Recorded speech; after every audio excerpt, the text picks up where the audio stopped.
Hello, good morning or afternoon, depending on where you are. Thank you so much for joining me. It is Wednesday. It is 1 o'clock Eastern, 10 a.m. Pacific. So I appreciate you spending a little time with me, and we're just going to chat. So whatever you want to chat about, we'll chat about it. We did have some folks send in some questions that they want to be sure get answered, but if there's something floating around in your head that you want to ask me, just put it over there in the chat area and we'll do our best to get to it. I don't know that we'll get to everything, but we'll do our best to get to it. And if you watch the Clubhouse on the first Wednesday of March, you saw that we were talking about stitch in the ditch. Things to consider, things to have on hand, rulers that work well, thread that works well for it, things to be aware of. So if you have some questions specifically about stitch in the ditch, this would be probably a great time to pick my brain a little bit.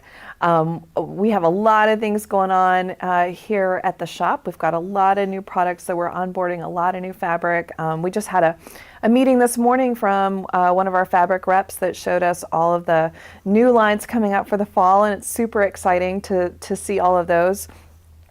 We are looking at bringing on more panels and especially more kits and things for you. So, you know, I don't know about you, but if you can imagine looking at just so many different fabrics, right? So every fabric line has 10 to 15 bolts in the line, and then you've got to figure out which line you want to carry and which bolts in that line you want to carry. And of course, if it were up to me, like the only fabric we would sell would have cats on it. Like that would be it. Like if it doesn't have a cat on it, we're not selling it.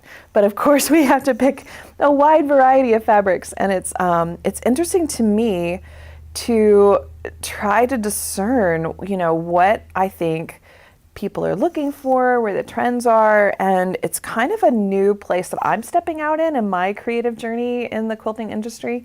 But isn't it the truth that in quilting there's so many places and ways to grow, not only with the piecing side of the world, but the machine quilting side of the world, with the fabric trend side of the world, with the color theory side of the world. Don't you love that about quilting, that there's a depth to it? I think it's why it kind of reels us in and kind of grabs onto us, is that there aren't a lot of other hobbies that I can think of that have a depth of growth that quilting allows you to do over years and years and years and years and years. So I appreciate knowing a little bit about where your growth is and how we can support you. And I do hope that you are signed up for our newsletter, because in our newsletter, we have a bunch of worksheets that you can actually download and print and then kind of play along and learn and grow. And they're really there to support you and to help you and to kind of allow you to see how I think, in hopes that if you can see the path in my brain, however scary that may be, it may give you an indication of a path in the woods through your brain, so that you can kind of decide what you want to lean into and what you want to learn next and what is interesting to you and where you want to grow. And just know that I absolutely love seeing what you're working on.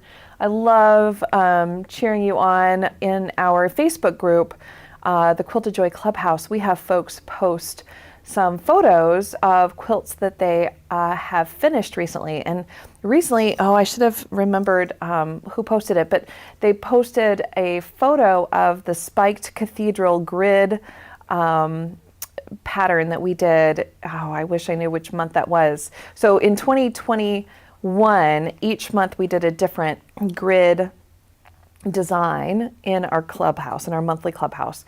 And one of those was spiked cathedrals, and she put that on her quilt, and it just looks great. And it's always so much fun to see, you know, something that we've chatted about and then see it in the wild and see how people are applying it on their quilts. So super, super fun. And I also wanted you all to see this. We have our signed copies now. I've signed copies of the latest Love of Quilting magazine that you can find in our online store. And in this magazine, I've got two quilts. One is this one. Can you see that, Kelsey? It's in the upper left corner. And that one is, let me open it up, Flamingo Stampede. And that one is, don't you love the little stuffed flamingo they put on there?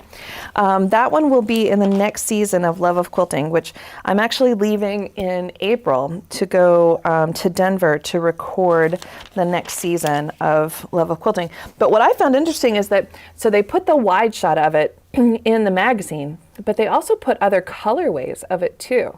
So, you know, it's always so fun. One of the interesting things that we do on the show that I enjoy is we play with electric quilt, and we do a make it my way, where we kind of drop in different colorways to show you how very, very different, you know, again, quilting has lots of ways to express yourself, and how very, very different, just a different colorway can make a quilt sing.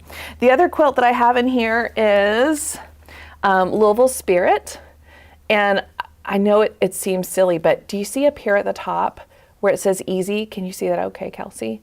It says sorta, where it says easy on it.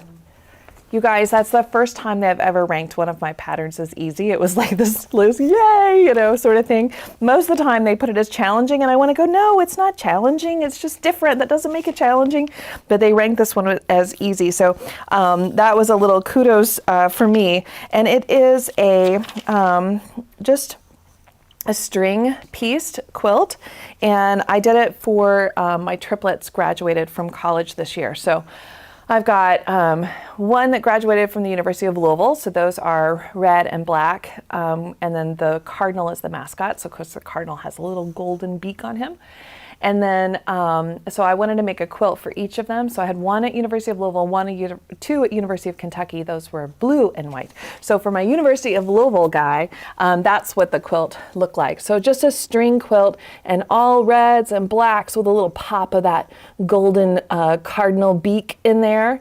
And he has this with him. He's in graduate school now. He's getting a master's at Georgia Tech. And so he's got it down there in his dorm room. And then I did want to bring your attention in the magazine as well. There's an article in here by Dawn Kavanaugh, and it's talking about bobbins and about pre-wound bobbins, and specifically about the Magna-Glide bobbins and also Deco Bob bobbins. And we've got a lot of folks right now who are trying the Deco Bob bobbins. So Deco Bob is made by Wonderfill. It's an 80 weight polyester, and you can get a lot of yardage then on those pre-wound bobbins. So it's a good value, and because it's so stinking skinny, it really is super easy to dial tension in with it. We're using them a lot, the Deco Bobs, with our renters here at the shop. So if you haven't tried Deco Bobs, you might pick up like a pack of, white or cream or something you're going to use, and try them. Because we love the Magna-Glides, love the Magna-Glides, but the Deco Bobs are also very nice, and they're a little skinnier, because the Deco Bobs, the Magna-Glides, it depends on whether you get the Classics or the Delights, but if you get them in the jar, most of those are going to be a 40 weight on that pre-wound core. If you get them in a box, most of those are going to be 60 weight. Yeah, sorry, the number flew out of my head. Whereas the Deco Bobs, those are 80 weight. So of course, when we talk about weight in thread, the higher the number, the skinnier the thread. And the skinnier the thread, the more yardage we can get on the bobbin, and the more yardage we can get on the bobbin, the longer we can use our bobbin before we have to switch out our bobbin, and it makes tension just a little bit easier to have that super skinny thread there on the bobbin. And there's some other super adorable quilts in here, and lots of great info. I had fun. I wanted to show you this one.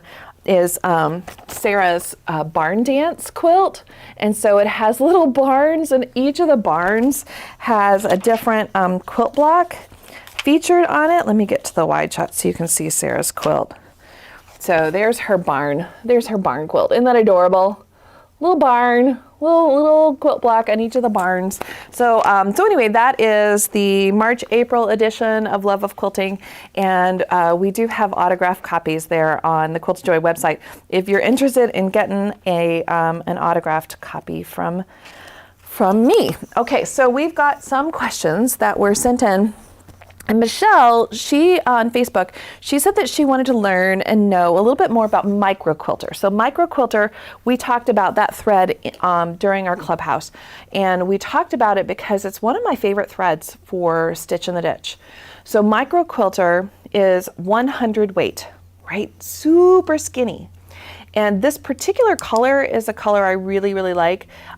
It's the 007 color, 7007. So it has kind of a canvasy color to it. It just really blends in well.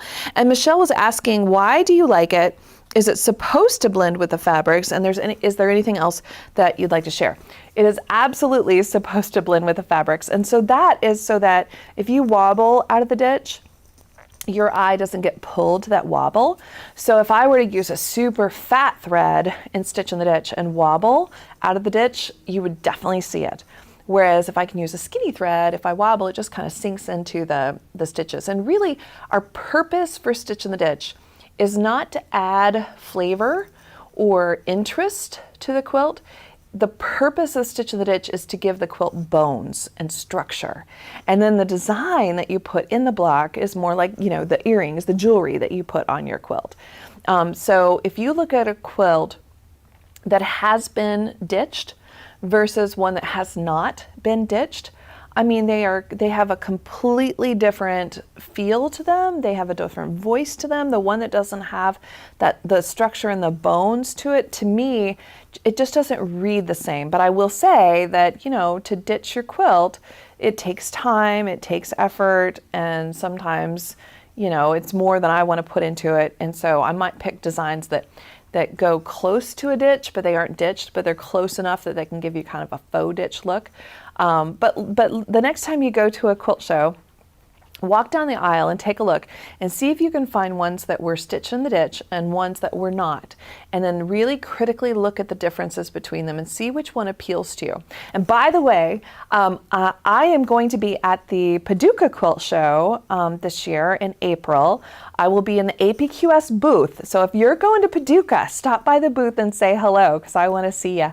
I'm not sure, generally the APQS booth is in the main hall, so not in the bubble, not anywhere else. It's in that main hall where all of the winners are, the Best of Show winners are. And so when you're wandering through there, I can't, it'll be the first quilt show that I've been at in over 2 years, probably, if not more than that.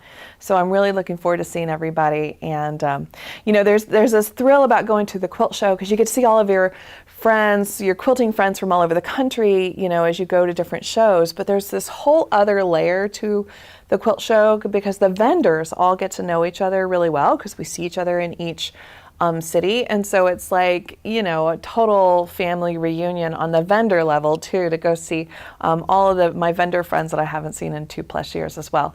But it's always nice to see people who are our Quilted Joy fans and our Clubhouse fans stop in the booth and tell me hello. So if you're going to Paducah, I hope to see you there. So Michelle, I would recommend that you try Micro Quilter and use it and see if you like it for Stitch in the Ditch. We have a bundle that we've put some of the best colors for Stitch in the Ditch in the grouping, in the bundle grouping.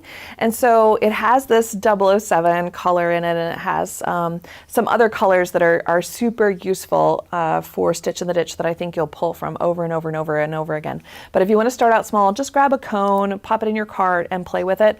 I will say, because it's 100 weight, Michelle, I would use a smaller needle. So not that 18 needle on your Longarm machine. I would go down to a 16 needle. And if you're using it on a sit-down machine, go down to like that 18 instead of a 19 needle. Something smaller is what I would use on a sit-down. All right, so Pat says, are there threads that some machines don't seem to like? I have an APQS Freddy, and I use Glide, Fantastico, Magnifico with very few, if any, adjustments in tension. With King Tut, there's a struggle. I switched to a 4.5 needle and reduced my speed, smart, and I either get thread breaks or some loops on the back. And she says that she's stitching edge-to-edge designs with her APQS quilt path. So Pat, I would say that the difficulty with King Tut specifically is that it's a cotton thread. And so when you look at cotton threads, any cotton thread, it doesn't matter if it's king tut, any cotton thread, it's just going to be a little more fragile, a little more finicky to run. It's also going to be a little lintier to run. And so, the more lint that you're kicking up down there in the bobbin area, you're eventually going to run into issues, right? It's going to compound. That dust and dirt and lint needs to be blown out so that it won't cause issues. But when you're talking about running cotton, because it is fragile, you're probably going to have to change your thread path. So for me, rather than running cotton thread, especially, it's super expensive as well. Like you think about a cone, Pat, of king tut cotton, you're talking about at least $30. And it's only, I think, 2,000 yards on that cone. And Pat, you could run, we're enjoying Primo Soft here. So Primo Soft is a 50 weight. It's a poly, so it runs super easy. It's a sister thread to Glide, actually. But it has a matte finish. And so it looks like cotton without all the issues of cotton. So it's not as finicky when it comes to setting tension. So I would have you maybe branch out. Even So Fine, made by Superior, would be another one to try that has that look of cotton without the issues of cotton. But if you truly, Pat, are just putting your foot down, you're like, no, I am running cotton thread. I don't care. It's okay that it's $30 a cone. Then I would have you, you say you have an APQS Freddy, the 3-hole guide that's just above your tension knob. Rather than threading that the way you do for Glide, Primo Soft, Omni, Magnifico, Affinity, any of those polyester threads, rather than threading it that way, and by that way I mean you enter from the back on the top hole, enter from the back on the middle hole, enter from the back on the bottom hole, and then head to that tension knob. And by the way, Pat, many times I skip the middle one. I still enter from the back on the top and I enter from the back on the bottom, but I skip the middle one. That's another way to do that 3-hole guide. But if I'm going to run cotton or silk or anything that's super finicky, I'm going to take that 3-hole guide above my tension knob and I'm going to thread it not like a barber pole, so not like I'm wrapping it. I'm going to do more like a running stitch through that 3-hole guide. So by that, Pat, I mean I'm going to enter from the back on the top hole, I'm going to enter from the front on the middle hole, and I'm going to enter from the back on the bottom hole.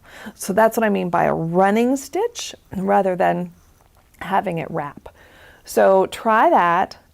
I would question myself as to why I'm needing to run a cotton thread, and try to instead save a little money, save a little heartache because the tension's easier, and look at polyester threads that have a matte finish that look like cotton without the issues of cotton. So hopefully that was helpful, Pat. Sabita from YouTube, she says, hi, I love your online events. Thank you, Sabita. She said, my question is, as you continue to quilt on your long arm, one end gets thicker. One end gets thicker. How do you keep the quilt stable? One end gets thicker. So Sabita, I'm puzzled here because the only end that's going to get thicker is the end that's getting wrapped up on that take-up bar as you roll the quilt forward. And on most long arm machine brands, not all, but most, there's a leveler bar. So there's a bar at the back of the table, just in front of that take-up bar, that doesn't have canvas on it, nothing gets attached to it, it's just a bar. And the function of that bar is to keep your work surface level so that as your take-up bar gets fatter from the quilt getting wrapped up and thick on it, it keeps the actual work surface you're quilting on level so that your tension is the same whether you're the back or the front of the table. And so, Sabita, I don't know if you have a long arm machine or not, or if you're in the market for a long arm machine. But if you are in the market for a long arm machine, one of the things I would have you sincerely look at is the frame, the actual table for your long arm machine. A lot of people get wrapped up in the machine itself because it's cool and interesting and forget to look at the actual table. And the actual table for your machine has a huge impact into the end product. And one of those things I want you to look at, Sabita, is does it have a leveler bar? Because you will have greater success with a machine that has that leveler bar to keep your work surface level. So one, you don't have to worry about adjusting that back bar. So if you find a machine that doesn't have a leveler bar, some machine brands call it a dead bar. If you are looking at a machine that doesn't have that, what that means is that as you roll your quilt up, as that take-up bar gets fatter, you will have to raise it up in the air physically. There's some kind of adjustment on each side. You'll have to raise it up in the air so that it won't rub on the throat of your machine as it fills up, as it gets fatter. And the caution is, if you over raise that, if you don't raise it up appropriately, you can over raise it, which means you're quilting uphill, which means your tension will change from the back of the table to the front of the table. And if you don't raise it up enough, you'll actually be kind of fighting it because there'll be drag on the throat of the machine because it's too low. So if you look at longarm machines, anything that has that leveler bar in the back, it just takes that one little piece of your brain. You don't even have to think about it. It just takes that one little worry away, and you don't need to consider it at all. So hopefully that answered your question, Sabita, hopefully. Hopefully so. Claudia on YouTube, she says, how do you determine to actually quilt individual blocks, for instance, in a sampler quilt? Yeah, Claudia, sampler quilts are one of those things like, my hope is, Claudia, that you've been watching Clubhouse and our design roundtable, and so that you can start to kind of get in my head and see how I read a quilt, how I decide what could go inside of them.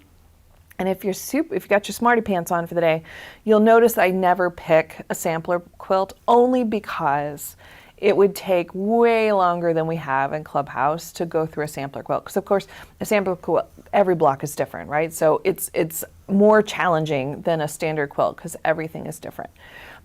So what I would have you do is start to collect designs, start to collect quilting motifs that you find interesting. So pay attention to the most common, Ohio Star, Lemoyne Star, Friendship Star, like the most common piecing blocks out there. And as you're bopping through the internet, if you see a quilting design on a super common block, I would have you capture it in some way. You could pop it into a private board on Pinterest. That would be one way. I use Evernote. It's a free program that I have on my laptop and my desktop and my phone and my tablet. It's all the places. So I can collect design inspiration, but that would be where I would start, is start to collect things that you find interesting. Because once you start to discover what you find interesting, it'll give you some insight into your personal style. But my guess is, Claudia, if I went right up to you and said, Claudia, please tell me what your style is, you would look at me like a deer in the headlight. You would not know. And so start to collect things that you find interesting and your style will be revealed. And then the other thing, Claudia, I don't know if you're like me, but many times I overthink things, right? And I think there's only one answer and I got to figure out that one answer. And the secret is there are lots of great things that'll look good on a sampler quilt, loads and loads of great things. And so sometimes you just have to jump off the cliff. Sometimes you just got to do it and roll with it. And know that maybe tomorrow you might think of something better, but that's okay. Today, this was your idea. And today you'll honor your idea. And tomorrow you'll put that idea into a notebook or something to use it on your next quilt. And so there's some personal forgiveness in there, Claudia, and there's some telling that perfection monster, pat him on the head and tell him to go sit in the corner for a little while because you got other things to do. All right, Melissa from North Carolina. Melissa, North Carolina is one of my favorite places. All of the Love of Quilting TV tips that have been submitted by viewers, which ones do you use today? I know it's tough to put you on the spot when there are so many great tips submitted. There are so many great tips submitted. And Melissa, what we do is, so we record like 4 shows a day for 5 days. It's a lot. It's a lot. And then on that last day, we take like 2 hours to record all of the tip segments. So at the end of each show, there's a 2 to 4 minute segment. It depends on how much time we have to cap the show out as to exactly how much time we have for tips.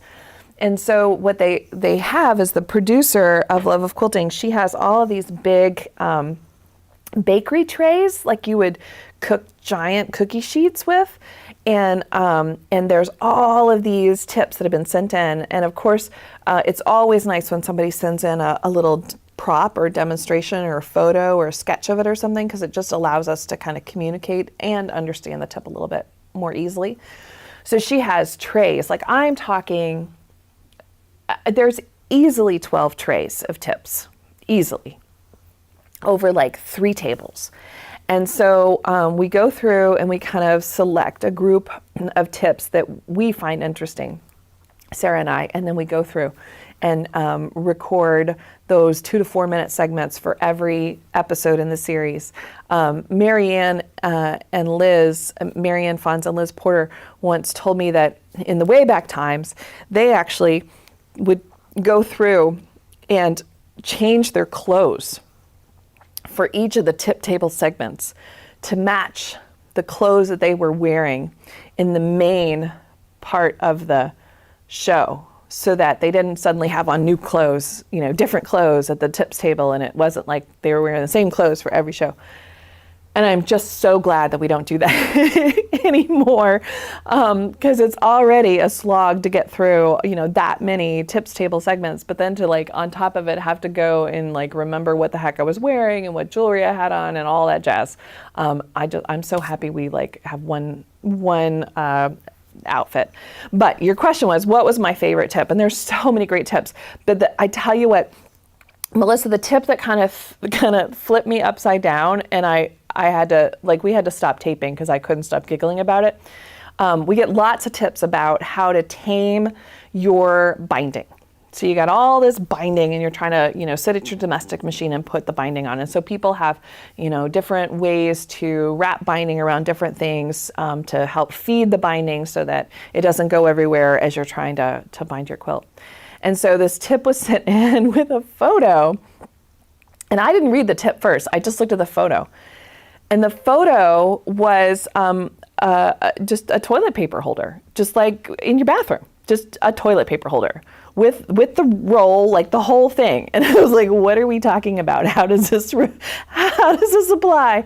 And so what they had done is under their sewing table, they had they had installed a toilet paper holder under their sewing machine table. And when it was time to bind, they would take that, tube that squishes that you put the toilet paper on and wrap their binding on that and then put it on the toilet paper holder, and they were set to go. And I was like, that's genius, but I had no idea what we were talking about initially. So that was the one that I just sat there and giggled, and then we had to stop and they had to wait for me to get myself under control. But there are loads and loads of great ones. That's the one that I giggle at. Brenda, she says, do you need certification for renting a machine with a computer? Brenda, I think you're talking about here at Quilted Joy, and we have machines that you can rent that have an IntelliQuilter mounted to them. And no, you don't have to take a certification class on how to use the computer. You do have to take a certification class on just how to use the machines. But once you've taken that class and you're certified to rent, no, just select whether you want a computerized machine or a non-computerized machine. And of course, we have great quilt fairies that will hold your hand and guide you through the whole process. So one of the great things about computerized quilting is that perfection, right? It's absolute perfection at the end. So yeah, if you have any questions, Brenda, just give us a ring and we'll chat and talk you through it. Cynthia says, I'm switching to glide thread. Good for you, Cynthia. Do you have a go-to color, and also which size spool? So Cynthia, almost 8 years ago, 8.5 years ago when I was opening the shop, I knew I wanted to carry glide, but I didn't know what colors to get, and I didn't know what size cones to get. My little Nicholas at the time, the one who's now at Georgia Tech, my little Nicholas, he said, Mama, just get you every color and every size they make. And I thought, well, that is a great idea. That's exactly what I'm going to do. So I'm not suggesting that you do that. You would need a lot of room for that, because I think we're up to 275 colors. I've forgotten how many. 250 colors? 350 colors. Okay, yeah. So you would need a little bit of space. If you have a, you can use them for machine embroidery as well. I don't know if you are a Kimberbell fan, but we have loads of great, if you're into machine embroidery, we have loads of great Kimberbell thread bundles that go along with all the Kimberbell projects that are, the colors match specifically to their projects. But I would have you, if you're just getting started with Glide, I would have you look at those basic colors that you're going to use over and over and over again. The white, the cream, the linen. Cool Gray 3 is another one that is super duper popular. So those battleship gray colors. And I would even get some that kind of read, there's one called, oh, it's a green color that's super, I want to say it's Magic Mint, and it's another, it's kind of a cool pastel-y green, but it works great on so many different quilts. Get like a big cone in those, and then any kind of off color that maybe you don't think you're going to use all that often, like hot pink or something, you might get a smaller cone in that. But if you look at our bundles, we have bundles that are specifically designed for you to build your stash with. So I would have you look at, there's two I have. One is the Angela Huffman Essentials and one is Angela Huffman Favorites.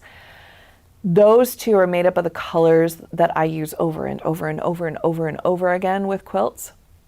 And then we also have the Perfect Blend, which has all of those neutral colors. And then the Karen McTavish bundle has a lot of really wonderful colors that you'll use over and over and over again. So kind of take our cue from those bundles and you'll see different colorways that'll work. And then also on the Quilted Joy website, on our website, when you go into Glide, you can have it sort by like the newest, or you can have it sort by customer reviews. Have it sort, and I'm speaking out of turn here, it should allow you to sort by popularity. And I say that, and I should have tested it. Do you know offhand? Let's just take a look here. I'm pretty sure it'll allow you to sort by popularity, and that might give you a clue. But I'm telling you that Glide, Cool Gray 3, yeah, it does. It says sort by popularity. So you can sort it by average rating, by popularity, by the latest colors to be added, and then you can just sort by popularity and kind of see what are the most common colors. And of course, they're white and linen and black and Cool Gray 3 and cream. So I would start with large cones of those. Bone is another really great neutral color for Glide. Bone's a great color. Khaki. So take a look at that, and hopefully if you sort by popularity, it'll give you a sense of what other people are kind of loading up on. All right, so Janice, she says, Janice on YouTube, she says, I'd love to upgrade to a Lenny, but I don't know how to sell the one I have. Any thoughts? Janice, two places. One is the APQS.com forum area. There's a used machine area in there where you can put your machine, pictures of machine up on in the forum area. I will tell you, every couple of weeks, go in there and just reply to your own posting with the word bump, B-U-M-P, bump. And all it does is it just bumps your post back up to the top of the pile so that when somebody opens the page, your Lenny is always on that first page because they won't dig very far, right? So yours is always on the first page. So that'd be the first place I'd post because people are actively in there seeking APQS machines. And the other place I'd post your machine for sale is on Facebook. And it's Longarms and Accessories for Sale. It's a group. And I post it in there, and I would also post it in the We Love APQS Facebook group. You can only post things for sale in that group on Wednesdays. But there are people who are after a Longarm, after an APQS machine, and so they're actively looking for that brand. So, but it's only on Wednesday in that group. But the other one, the Longarm Accessories for Sale, that would be a place to post it too. And then Janice, let your fellow quilters know at your guild and in your area that you have a Longarm machine that you are looking to sell. Especially APQS machines, there's a lot of people who are actively seeking used APQS machines. Jank63 Texas says, can you use MagnaGlide bobbins with a cotton thread? Sure. Yeah, sure you can. Just know that, the MagnaGlide is a kind of a sheen poly, and cotton is a dull, matte finish. So you've got a little different, but yeah, no, you can absolutely mix like that. No problem at all. Shannon from YouTube says, what bobbin is best to use with micro quilter? Great question, Shannon. So, Shannon, that the common rule is you need to match the weight of the thread you're running in the bobbin from the top thread, or go skinnier. So if I have a utilitarian 40 weight thread in the top, then in my bobbin, I either need to match it. So I either need a 40 weight in my bobbin, or I need to go skinnier, 60 weight, 80 weight, 100 weight in the bobbin. When we're talking about micro quilter, because it's so stinking skinny at 100 weight in the top, I've been using it with an 80 weight deco bob in the bobbin. Now, I know that flies in the face of, but that 80 weight is fatter than the 100 weight. Both of them are just so stinking skinny that I have not found it to matter at all. You certainly could wind your own bobbins with the 100 weight micro quilter thread. It's just, I don't know, maybe I'm lazy or something. I just prefer to grab a pre-wound. It's just easier to pop it in and go, and I don't have to mess with it. So with your micro quilter, look at those deco bobs, those 80 weight deco bobs. I've even run 60 weight in the bobbin without a problem with 100 weight. I don't think I would go 40, because 40 is super thick when it comes to versus the 100 weight. But that 80 weight is generally what I grab, because I'm just too lazy to wind my own bobbins. Cindy says, I've been told that poly thread will wear the cotton fabric more than cotton thread. Is this really true? Cindy, I would have you consider what the polyester threads of yesteryear were versus the polyester threads of today. And you might go digging in your drawer to find some old polyester threads, because those were like fishing line. Super harsh. Like when you pulled the old polyester threads through your hands, they felt harsh.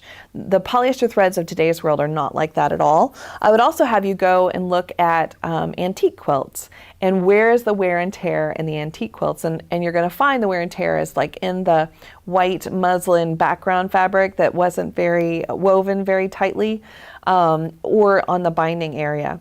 Our polyester threads of today are just a different creature than they were in the past.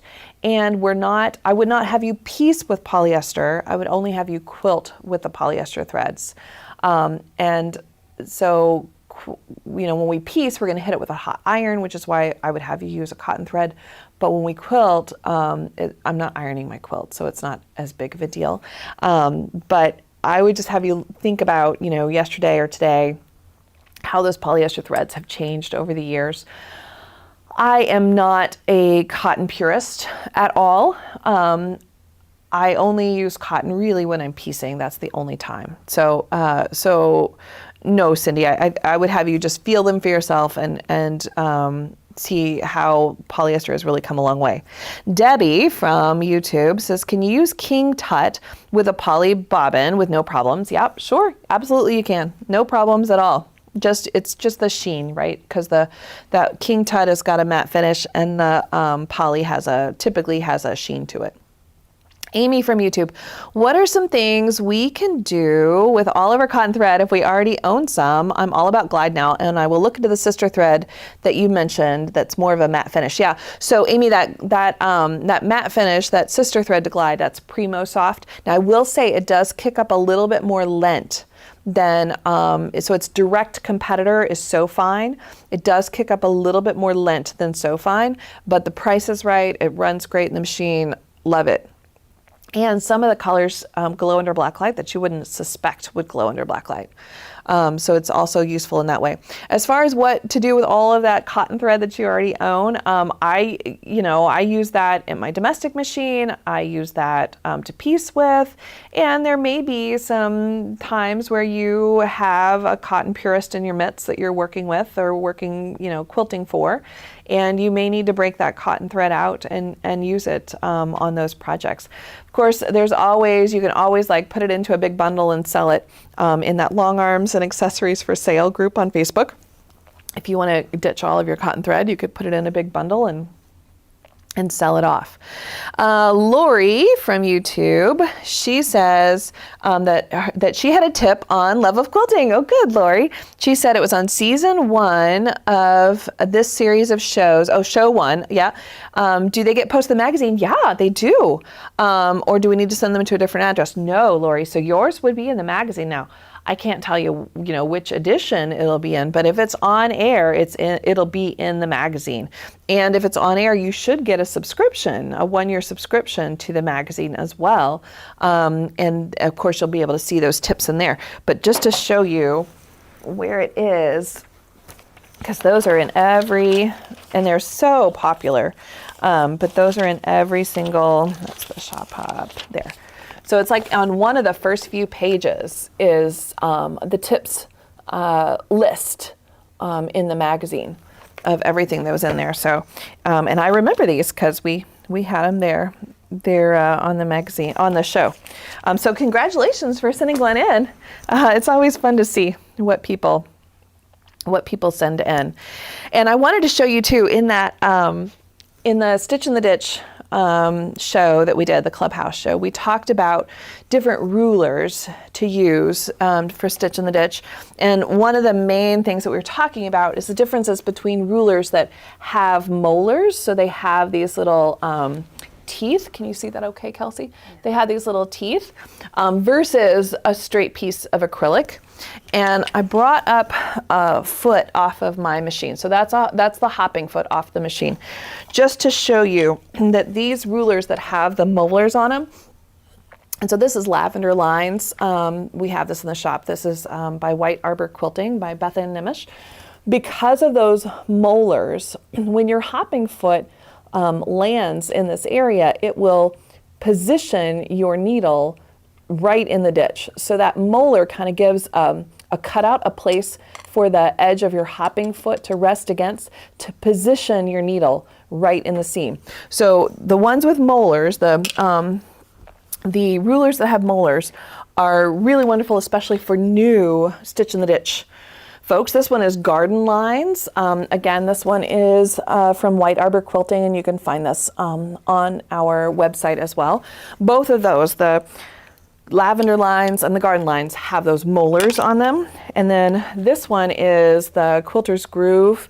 It doesn't have molars. It's a straight piece of acrylic. Also very useful. But I had talked about, but I didn't show it in this last episode. This one is by Creative Grids. It's called the Sid, and it's by Angela Walters. And I'm gonna go ahead and open this one, because if you are super brand new to ruler work, you might like having this one because it's kind of like training wheels. This particular ruler is kind of like training wheels. And the reason I say that is, take a look. It has this channel. Can you see that okay, Kelsey? It has this channel on the inside. Now, of course, it has your molars. These are very large molars that you can use this edge with. You can also use this edge, and then it has a curvy edge. But I want to talk to you about this interior portion here, the inside portion of that ruler. So that's your training wheels. And so what I can do is put my hopping foot inside that space. And now I don't have to think so darn hard, because my machine can't wander away. It's trapped. I've trapped my foot inside this ruler, and I can kind of work my way up the ditch without like wandering away, because there's a lot going on. You got to hold the ruler with your non-dominant hand. You got to hold the machine with your dominant hand. You got to kind of push into the ruler, hold the ruler steady, and not wander away from it. So there's a lot happening. And so this ruler, the SID, S-I-D, by Creative Grids, designed by Angela Walters, gives you that channel inside where you can trap your hopping foot, and then it won't wander away. It stays inside that channel. If you are working with an APQS machine, you will likely need to pop the foot off and then put it in the ruler and then put the foot back on the machine, because the hopping foot isn't going to get high enough to lift up and then to slide this into to trap the foot. So just keep that in mind. But if you're brand new to rulers, you might enjoy that SID ruler because it gives you training wheels. And then the other thing I was going to share with you is I was over at one of our customers' houses chatting with her, and she was talking about how that whole notion of holding the ruler and holding the machine and holding the ruler steady and pulling the machine into the ruler, that there's so much going on. And she said that one of the things that has worked for her is to put either grippy dots. So grippy dots, we have some different kinds, but they're almost like, well, there's some that are kind of like sandpaper, and there's others that are actually kind of like a vinyl that kind of grabs onto your fabric. That gives some extra stability to the ruler, but she's been using this grippy coating that we have, and again, you can find this on our website. And she's been spraying the back of her rulers with a very light coating of that, and she said that really does kind of grab and work well for her. So there, there's loads of things that you can try, but you might pick up some of those grippy dots, or there's another one that we've got that I've the name of it's flown out of my head. Or you could try this ODIF grippy non-stick coating spray if that's a challenge for you. Sandy from Facebook, she says, "Hi, I'm from New Mexico." Hi, Sandy. She says, "I'm making a Drunkard's Path quilt, fabulous, and placing the 8-inch squares together to create full circles. What would your suggestions be for quilting?" Sandy, I'd really have to see it because there's so much that depends. Like, is the fabric super busy? Is the fabric solids? How big of a space between the different Dresden plates do you have? What does the border look like? Like, there's so much that goes into it. So Sandy, my recommendation to you would be to put a photo of it. So at the end of each month, we do a call out for, hey, if you've got a quilt you want to submit for the design roundtable for the next Clubhouse meeting, put it in the comments here. So hang out and wait for that. We do that generally like the end of the last week of the month, and then pop a photo in of your quilt top. And then if it gets selected, then I will show you how I would quilt it if it were my quilt.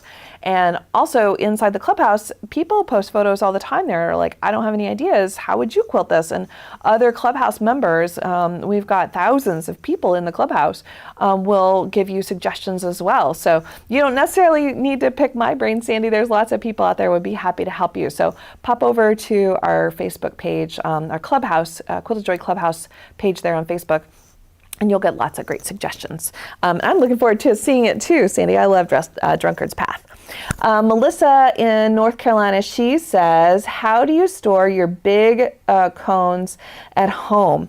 So Melissa, I have this glass front cabinet because to me, thread is candy. Thread it's like the most beautiful kind of adornment to my sewing room I can think of. So I have a glass front cabinet, and I have all of my cones like little soldiers, lined up on there. And it's not in direct sunlight, so in the glass cabinet, and by the way, I got the glass cabinet off of Craigslist for like $100 or something, like I just picked it up used, but it's beautiful and keeps the dust off of it. But if you watch some of our Looky-Loo recordings that we do each month in the Clubhouse show, we do a video chat with somebody to take a look at how they store things. And there are loads of people who will show you in those chats how they store it. A lot of people will put it in the plastic drawer bins, and they will store their cones in there and then close it up, keeps it out of sunlight, keeps it out of the dust.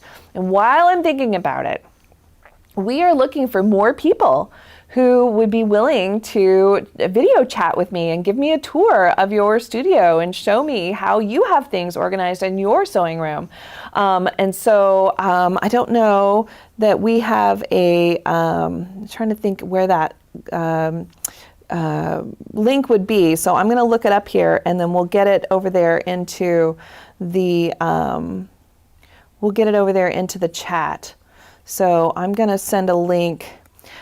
Rachel, is it okay if I send this to you, and then you could copy it and paste it? Okay. All right. So I'm going to send this over, and we'll get it into the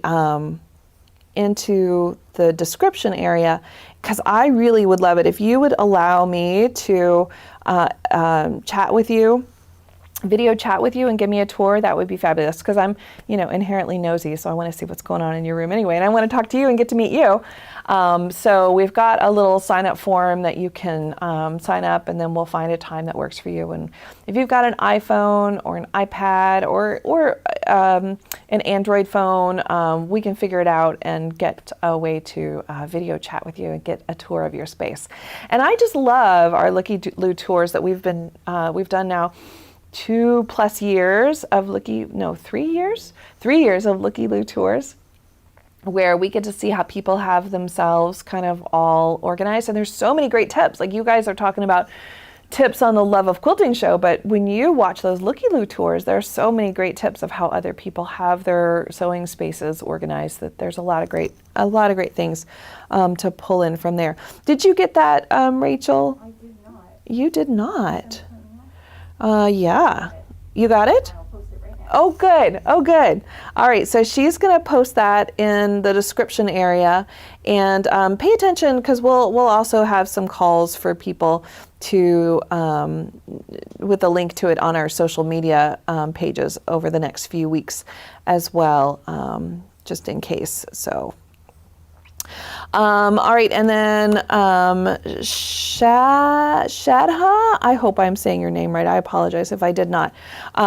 You were asking, am I an APQS educator? Yeah, I'm an APQS educator. I am just the luckiest girl in the world. I get to travel all over the world and teach longarm quilting and piecing to guilds and at shows and on different continents. Like, I get to meet so many great people. And if you look at the APQS YouTube channel, you'll find many of the tutorials that we've done over the years for APQS there on their YouTube channel for border designs and sashings and corners and all over edge to edge and all kinds of stuff. And then, of course, I do teach the APQS beginners class, and we have an introduction to custom quilting specific to longarm quilting as well. So, in fact, I've been getting a lot of requests lately for different guilds. I just got one yesterday to teach in Seattle. They have a guild there, 450 people. And I know some of you like, that's nothing, like, especially if you're Texas. I know Texas has humongous guilds, but here in Louisville, like, our biggest guild is 75 people, and we're rocking it. So 450 people is a huge guild, but I'm getting requests from guilds and different places, coast to coast right now, for late 2022 and through 2023 to teach. So yes, I am an educator, and I get to travel all over the place. Tony on YouTube said, what would be the best size of threads for feathers? 40 weight, 60 weight, 80 weight, 100 weight? So Tony, some of this has to do with how confident you are. Yeah. How do you feel about your feathers? Are you a chicken or are you an eagle, right? What kind of feather do you have? Do you feel confident? If you feel confident, well, then you can go with a thicker thread. But generally, if I'm doing any kind of feather that has any kind of backtracking, so we're talking about like over the top Amish formal feathers, I'm going to go with a skinny thread, because if it requires any kind of backtracking, I just want to build in some forgiveness for myself. I wouldn't go 100 weight, because that just like disappears. That's really great for like dense quilting, dense background fillers, or stitch in the ditch. But as far as like general feathers go, I'm probably going to grab a 60 weight thread, because it has a little bit of forgiveness, but it blends well. But I might grab a 40 weight. It depends on if I'm looking for something that has a matte finish or some sheen to it. Certainly, if I am like wanting to show off, I'm going to probably grab a glide, so a 40 weight that has a metallic-y look to it.